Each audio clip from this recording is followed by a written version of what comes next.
Happy holidays, everyone. We're closing out the year by revisiting one of our favorite episodes with Steve Gadd, which originally aired in February 2016. We'll see you in January with our eagerly anticipated Budgie episode. Thanks to all of you for making the Trap Set a huge success in 2018, and here's to 2019.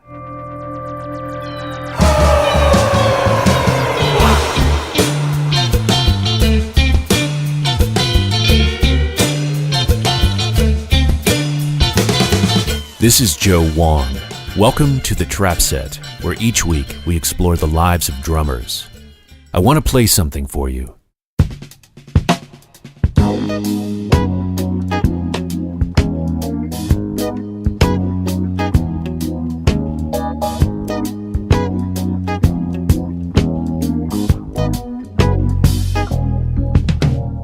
You're hearing "Oh Marion" by Paul Simon, featuring my guest, Steve Gadd, on drums. A native of Rochester, New York, Gadd possesses a perfect command of rhythm, supernatural technical abilities, unparalleled stylistic versatility, and a unique, decade-defining sound. He emerged as one of New York's most in-demand session drummers during the 1970s. The boy's got brains, he just abstains. Throughout his 40-plus year career, Gadd has co-led incredible bands such as Stuff and Lamage, but he really made his name playing on thousands of iconic recordings, backing a varied list of legendary artists, including Paul Simon, Sergio Mendes, Ron Carter, Frank Sinatra, Steely Dan, James Taylor, Peter Gabriel, B.B. King, Paul McCartney, and Eric Clapton. Gadd has the rare ability to creatively elevate the band with brilliantly composed grooves that become just as essential to the song as the lyric or the melody.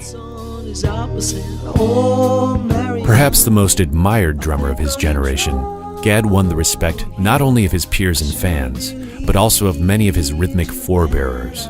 Even the notoriously tough Buddy Rich once cited Gadd as one of the only young drummers he liked. But through it all, Gadd has remained humble and generous of spirit. The night after this interview, I had the chance to see him perform live with his own band. He gave an astounding performance that radiated intensity and pure joy. And now our interview with one of the all-time greats, Steve Gadd. Yes, the boy has got a voice, but his words don't connect to it. Well, I think that when I was growing up, Rochester was booming. It had Kodak. You had Kodak, Xerox, right? Xerox, Bausch & Lomb, Hickey Freeman, Stromberg, Carlson. There were a lot of clubs. There was just a lot of culture going on in Rochester. There was the orchestra, the school, the Eastman School of Music. There were a lot of jazz clubs in town, live music. There was just, it was like it was a real successful city, making a lot of money with a lot of people that were making money, and they wanted to go out and enjoy themselves. So and the city accommodated that. There was a call to have, music, and there were people there to play, and then there were clubs that brought in big names, like for a week at a time. They would bring in Gene Krupa and Max Roach and Art Blakey and Oscar Peterson, Carmen McRae, Dakota State and Dizzy Gillespie, Kay Wending, and we could go and it was. You sat in with Dizzy once. I when sat you were in a with kid. all of these people Yeah. when I was a kid, because they had matinees on Sunday afternoons. Wow. And so you'd go listen during the week, and you'd get to know them. And then sometimes they'd invite you to come up and sit in. You know what I mean? So it was great as a kid growing up there. Do any of those experiences stand out? They all stand out. Yeah. I was sitting as close to you, to Gene Krupa, and watching him play and playing his drums. Wow. And that's how close the bandstand was to all of these guys. You could just sit right on the side, and I could watch the drummer. And they were all pretty generous and They were supportive all of you? generous and supportive of me and Chuck and Gapman Yeah. Johnny. They were there, and Benny Salzano was a saxophone player that Chuck used to work with. When did you hook up with those guys? Did you know them in high school? I knew him in grammar school. I knew Chuck when I was in grammar school, you know. So you studied music at Eastman and at the Manhattan School, and then afterwards you joined the Army. What was the impetus for that? To stay out of Vietnam, because I would have been drafted. Okay. So I stayed in school as long as I could, and I graduated, and the war of Vietnam was still going.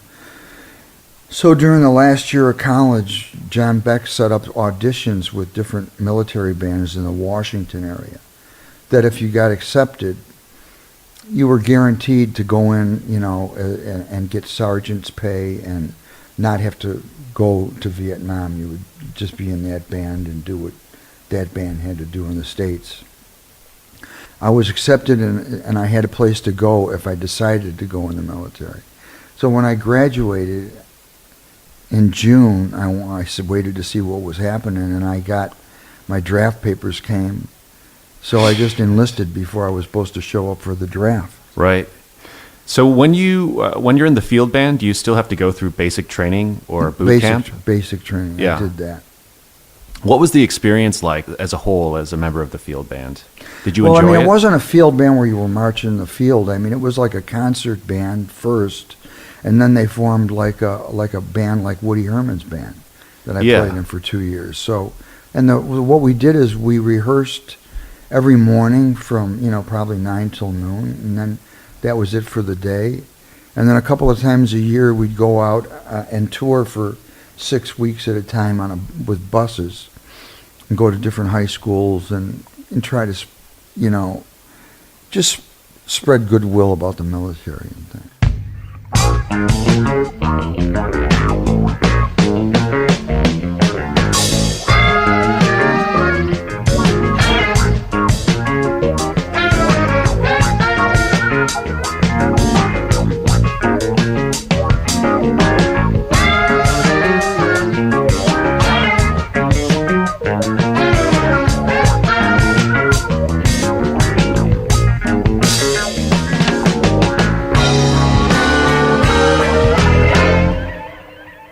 After you left the Army, you started a trio with Mike Holmes and Tony Levin, and soon after moved to the city, New York. What was the environment like when you first got there? Were you excited to be there? Yeah, I was very excited. When I went into the Army and Mike went into we all went to school together and graduated the same year. Mike went in the Marine band. I went in the Army band, and Tony got a deferment and went to New York. So I was in for 3 years. Mike Holmes was in for 4 years. And when we were all out, Mike lived with his aunt in New York. I moved in with Tony and his wife. Where were they living? They were living in Yorktown Heights. Okay. And Tony introduced us to people that he had met while we were in the military, while he was in New York, and he had met Mike Maneri and Warren Bernhardt and Joe Beck, and introduced me to those guys, and I started getting called to do some work, and that's what was my foot in the door for recording. What was your first major gig recording-wise? Oh, the first one. Well, the first album I did was with Gap Mangione. That was before I lived in New York. It was called Diana and the Autumn Wind. They did that before I went away to college. But my first recording out of college and out of the Army was an Artie Kornfeld session in New York.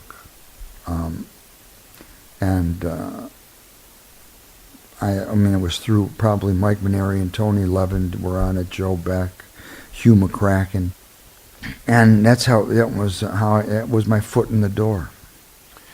I've actually seen some footage of you playing in the Army band. I think you were doing a Meters tune, Sissy Strut. And at the time, your sound was a lot more open and kind of big band style, like some of the guys that you mentioned earlier. But sometime during the 70s, you kind of developed a really instantly identifiable sound with a much drier approach. How did you develop that? And that was what the engineers. I mean, it was all about working with different engineers and trying to get something that the producer and the engineer felt was good for the music. You know, it wasn't just, you don't go in and say, this is the sound. You know, you go through the chain of command, you know what I mean? So it was about, you know, you listen to what they want and try to accommodate it, and you end up with that. Were you happy with the way that your sound was coming out at that time? Did it take some adjusting to? Yeah, it took some adjusting to, and it wasn't, you know, it wasn't like, some of it wasn't the most comfortable way to play, but I mean, if it ended up being what the whole idea is, you want to go in there and want them to like what you did so they can either call you back or recommend you to somebody else. Right. So if you can accommodate them, then, which is, and the way to do that is with, you know, less ego and more trying to understand what they're trying to get to, and help them try to, you know, get it. It seems like half of the job is knowing how to communicate with people and read them and facilitate their vision. Is that something that you've gotten better at over the years, or is it something that you've always been good at? No, I think you get better at it. I mean, you don't really go in knowing how to do that. You have to overcome all of your insecurities in terms of, if they're asking you to do something different from what you did the first time that you thought was right, you can get a little bit insecure about that. So you have to constantly be juggling your emotions to try and stay, you know, focused on the job at hand, which is to understand what the artist and the producer want musically, and to try and give them that, and then to try and help them understand, you know, things about your instrument that they didn't understand, to help them know how to say what they want clearer. Right. And that's something that you've developed over the years. Yeah, well, that's something that you have to keep communicating, and that's something that has to be thought of all the time. You know, even in schools with teachers. I mean, you can't just get up there and recite stuff. Right. If there's kids out there that don't know what you're talking about, it's not their responsibility to get you to tell them. It's your responsibility to help them understand. Right. Right.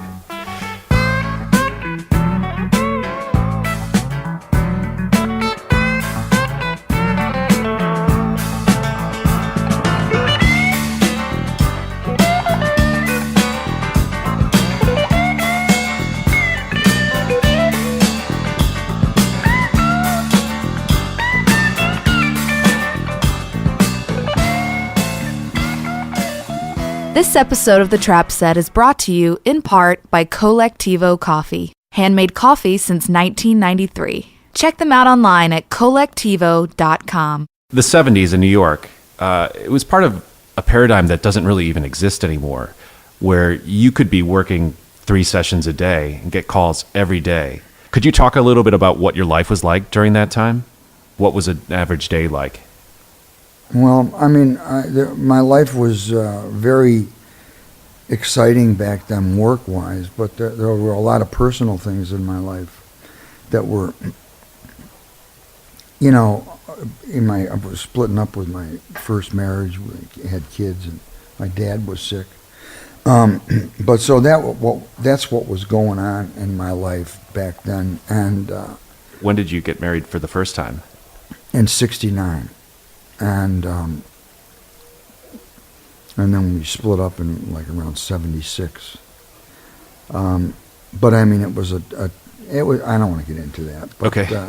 There was a lot of work, and it was nice to have work because a lot of the other stuff in my life was just sort of falling apart. Do you feel like the work ever insulated you from the other problems? Like you could just focus on the work and you wouldn't have to deal with the other personal stuff? I'm sure probably I did that. Not that I didn't have to deal with it, but some of them were impossible to make a difference. They were just, it was like hitting your head up against the wall. Yeah. So I guess if I had a choice to keep doing that or do something that made me feel better about myself and like I was doing something good, I would rather do that. I was looking at your website, and when you kind of trace your history, you had this kind of buttoned up, really formal look, obviously when you were in the Army and growing up, kind of like a more clean cut thing going on. Then in the 70s, you looked more like a wild man and you were just dominating. Well, is that indicative of kind of like a liberation that happened in your life? Well, when you get out of the Army. Yeah.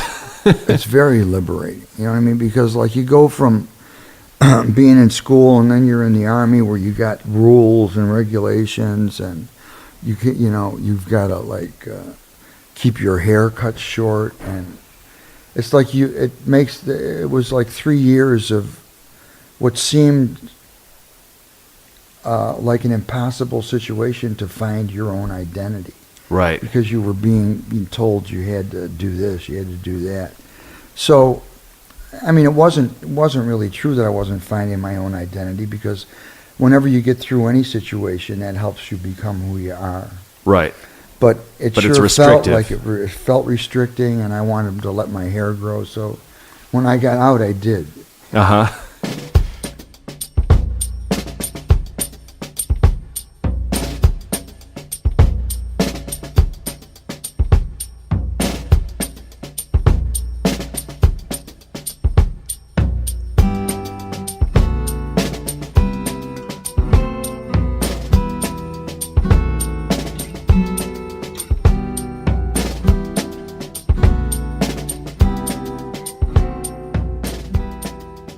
Do you feel like you went off the rails a little bit at all? Yeah. Yeah? Do you have any regrets about that, or is it all just, like you said, part of something that shaped you into who you are today? Yeah, I think it's just part of, who I am, and I'm glad that I don't do that anymore. And when did you stop? I stopped in 87. Okay. But do you think that enhanced the music that was happening at the time? It was prevalent all throughout New York and Los Angeles especially. Yeah, I don't know if it enhanced it, but it gave me the ability to stay awake to do more work. You know what I mean? And it was like a big party back in those years. We didn't really understand like what the dangers were and what being addicted really meant. Because I started using to be able to take more work, and before I knew it, I was working to use, and I didn't know. I didn't know when it changed. And how much were you spending? A lot of money, ridiculous amounts of money. Wow. More than I ever even imagined, until I got into rehab and did a first step and tried to figure out what I was spending on all this stuff. So you did the whole 12-step thing? Mm-hmm. And what was the impetus to quit? Well, it was everybody around me my family couldn't be around me. I had just burnt all the bridges, and people just couldn't be around me and watch me hurt myself like that. So it was people like just walking away from me that sort of was when I was left on my own, I had to really deal with me. Mm-hmm. And that was the start. Has that experience helped you help out other people that are looking to quit? Yeah, I know what to tell them. I know what I think they should do. I know they should get into the rooms. They should get to meetings. They should, call people in the program. I can help them, but I mean, I can't do it for them. But I mean, I've learned through the program, it's helped me grow up, and it's helped me, there's tools to live by, and there's people that are trying to better themselves and trying to live straight and you know, when you take the drugs away, then you have a chance to get back to your life spiritually. So it's a combination of growing physically, mentally, and spiritually. And you have to eliminate the drugs to do that.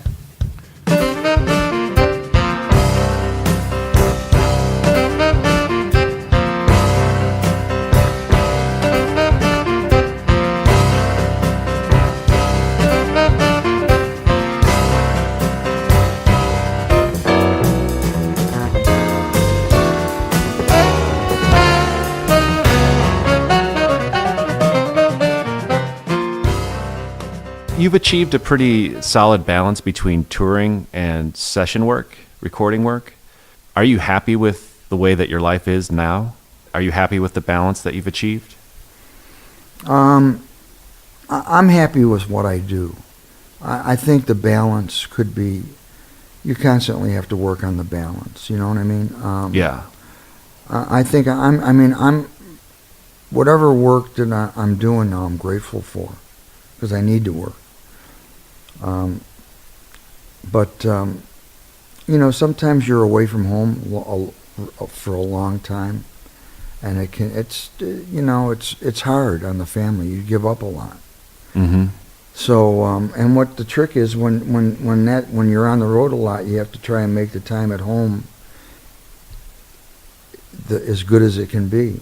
And coming off the road tired, that can be a problem, you know, making the transition. I don't live anywhere now where there's any recording industry. So I'm not in a position. You're in Scottsdale now? I'm in Paradise Valley in Arizona. Okay. And we're looking to find something out in L.A. What brought you to Paradise Valley?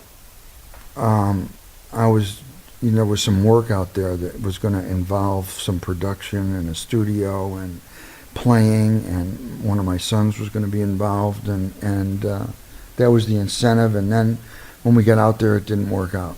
Mm-hmm. So now we're looking to come out here. But if I was out here, I think I'd have a little bit more of a shot at controlling, how much time I was away, and maybe being able to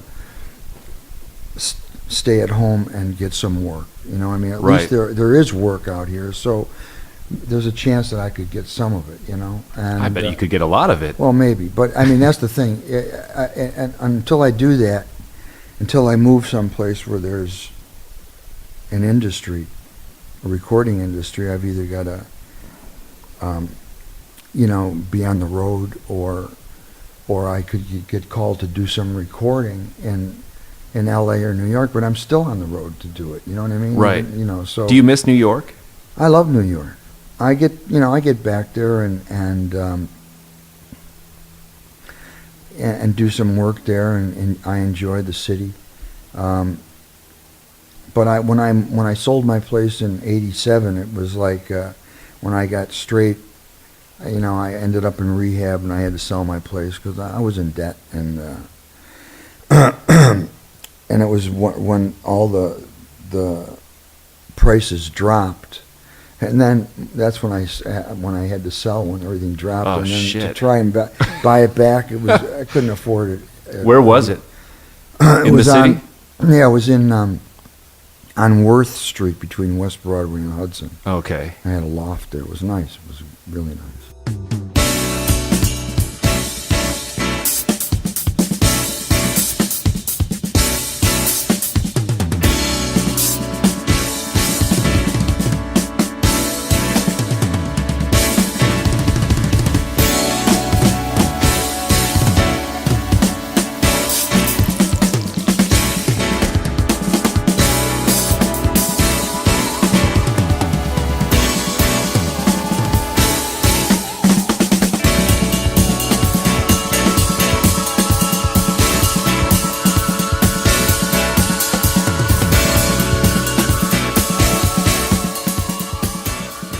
Tell me about how becoming a father and a husband affected your creative life and affected the way that you went about your life.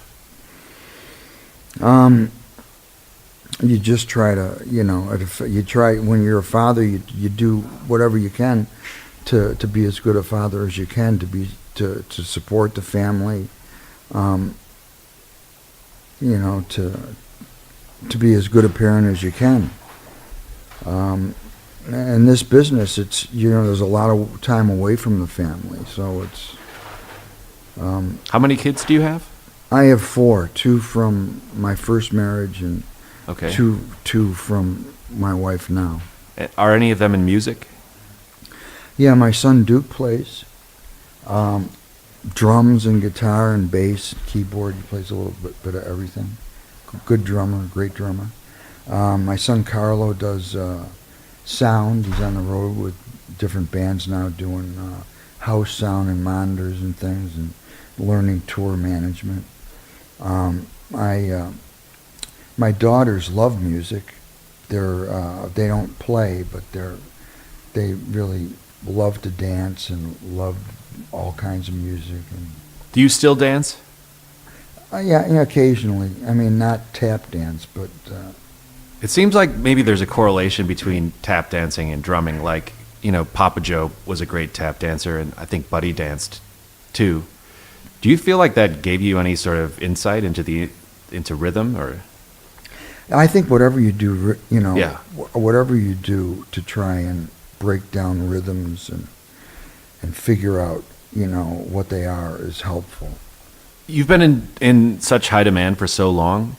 At some point, I'm sure you had to learn how to say no to certain projects, learn how to sense when something wasn't the right fit for you. How did you do that? Well, I mean, you can't do everything. You know what I mean? So that's part of the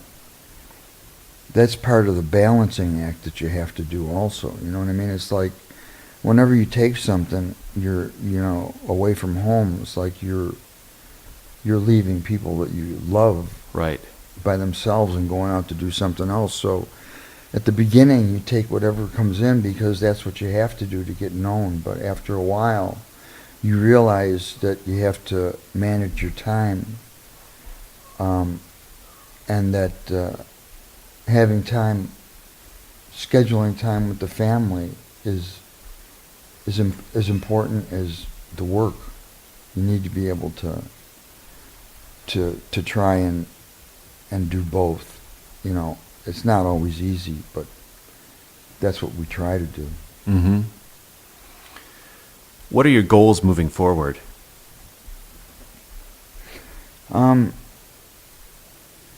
My goal is I want to be happy. I want people around me to be happy. Do you feel happy now? Yeah, I'm happy.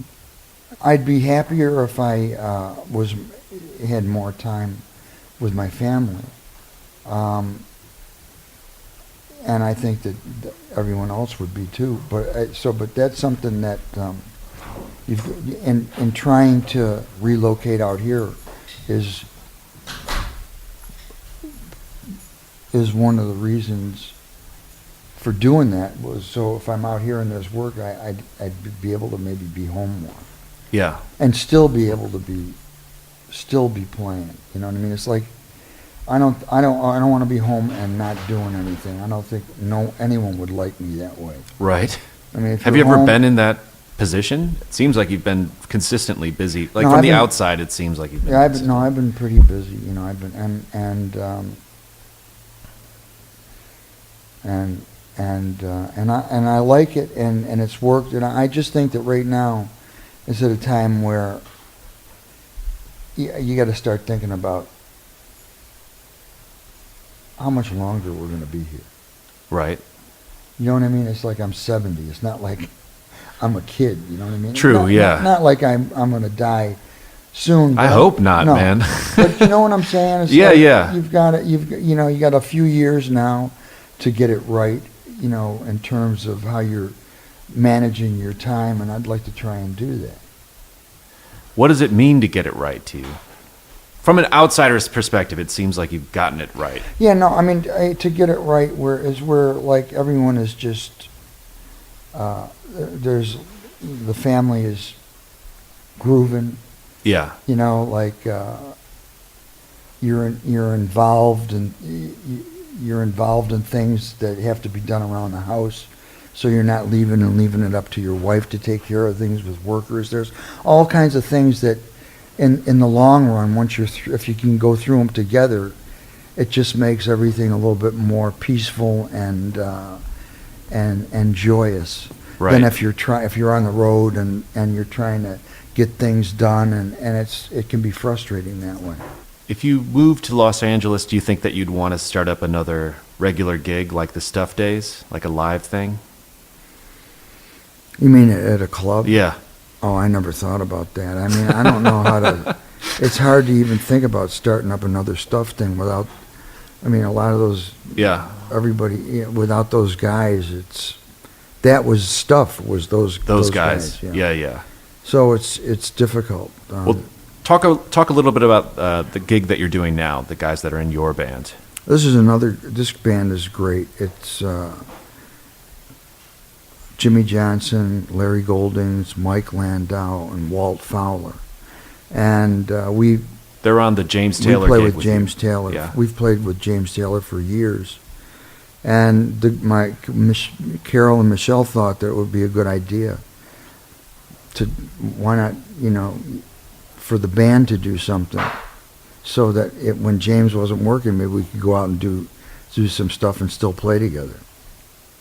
And that was the incentive, and we did it, and we got 2 CDs out. And the band's, it's a lot of fun. What's the difference in leading your own group as opposed to backing James? How do you change up your approach? Well, there's just more to do. Mm-hmm. There's more interview things to help promote gigs. There's more decisions to make, like in terms of what's going on the albums, and but other than that, I still approach it the way I would approach any other gig, which is to go in there and try to play the music the best that I can. So I don't do it any differently because it's my band. I do it pretty much the same way as I would give anyone what I would give myself. You know what I mean? You give whatever you have to whatever project you're doing, and that's what these guys do in this band. Mm-hmm. And but it's nice when you get a whole bunch of guys doing the same thing at the same time, and musically it just sort of keeps evolving. Well, when I was 11 years old, I started playing drums, and a guy up the street from me taught me. And I'll never forget the very first time I went down to his basement. He had 2 kits set up, 2 Yamaha kits, and he had a big poster of you above one of the drums. And so you've been iconic in my mind ever since I was a little kid, and I really appreciate you taking the time to do this. Steve Gadd, thanks so much. Oh, you're welcome, and thank you. It's I've learned from every guy I've listened to. I've got something from. So we're all in this thing together, man. Yeah, thank you so much. You're welcome. The Trap Set is produced by me, Joe Wong, along with Chris Karwowski, who also edits the program. Follow us on Twitter, Instagram, and Facebook at The Trap Set, and visit our website, thetrapset.net, to subscribe to our show for free. If you enjoyed what you heard today, please donate to our show. If you can't afford to donate, please tell a friend and give us a good rating on iTunes. Send your feedback and guest requests to thetrapset@gmail.com.